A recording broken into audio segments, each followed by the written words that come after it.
Hello guys, welcome to Sportstar. This is Santadeep and alongside me I have Amol Karhadkar. Another exhilarating season of the ultimate table tennis comes to an end, and this is for the first time that a team has won the title twice, and they did it in successive seasons. The athlete Goa Challengers beat Dabang Delhi TTC today to take the title. So Amol, first we'll talk about the final obviously. Do you think that Diya Chitle's injury ahead of the game was kind of a dampener for Delhi? It does. If you look at the larger picture, a lot of the followers might end up saying she didn't even have to play. Yes. Right. But the fact of the matter is, when the day doesn't really start off on the ideal note, all these things do play a role, because it obviously put additional pressure, one on Satyen and two on Oravan. They had to do it in their respective singles ties, and both of them couldn't. Then on, it was always a given. It was a matter of when rather than if, when it came to ultimately deciding the winner, which was always going to be Goa Challengers. Also the fact that Diya Chitle was in such nice form. In the last 5 matches she has dropped only one game. So obviously that would have been a dampener for Delhi, although as Amol said that she didn't get to play today. Ultimately the match was decided way before that. We looked at the final now, and going ahead, what do you think the changes that UTT needs to make to get crowd to the stadium? Because largely in this season we have seen that Chennai hasn't been able to attract that much of a crowd except for the home team and maybe Satyan's matches. Yeah. See, Santa, getting crowds in for a league like table tennis is always a challenge. Okay, UTT is trying its best to create awareness through attracting eyeballs on television and on live streams. All that is fine, but if you have to get crowds in organically, you have to ensure that there is enough buzz created in the host city. The good thing that UTT does is actually it is trying to take the tournament in different regions, in different cities. But if you don't make people aware in that respective city, the same situation, similar kind of situation was in Pune in 2023. Now we have witnessed, but the difference between Pune and Chennai is Pune's table tennis community wholeheartedly supported the tournament. I witnessed the whole tournament in Pune here. Whatever 2/3 of the tournament I saw, the spectator turnout was considerably lower than the one in Pune, primarily because the table tennis community in Chennai, for whatever reasons, you might end up finding those reasons better, but they did not wholeheartedly come out in support, at least at the venue. Although you have two of the biggest stars here of Indian table tennis. Exactly, and that was disheartening. So possibly, if from the next season onward, if UTT actually tries to do some fan engagement activities, in the host city, that would help. But like I said, it's always going to be an uphill task to make a league like, for a sport like table tennis, a huge success in every respect. It's a start. It's going to be a long way to go. They are taking baby steps. Hopefully they'll get there at some point. Piggybacking on the same lines, we are talking about fans identifying with a particular franchisee also here. So do you think that just because players don't carry over to the next season, it's not the same set of players like even for Goa. Yeah, Last time it was a very different set. So do you think that plays a part? It does.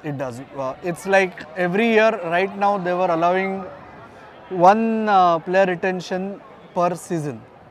But that one player retention is not enough. Like you said, it's like if someone followed 2023 edition, if there were 5,000 or 50,000 people, the number drops at the start of the next edition instead of rising, because you are confused. Last year, only X is retained of the 6 players. Then, right from coaches to every other player, everything, there is a sweeping change. Exactly. So you can't really identify with a city. Hopefully, in the coming years, this issue is addressed, and we can only try and highlight it as much as we can. Yes. Okay, so now we have to talk about the winning captain Harmeet Desai. Last campaign, he emerged as a champion, and the same thing happens this time around.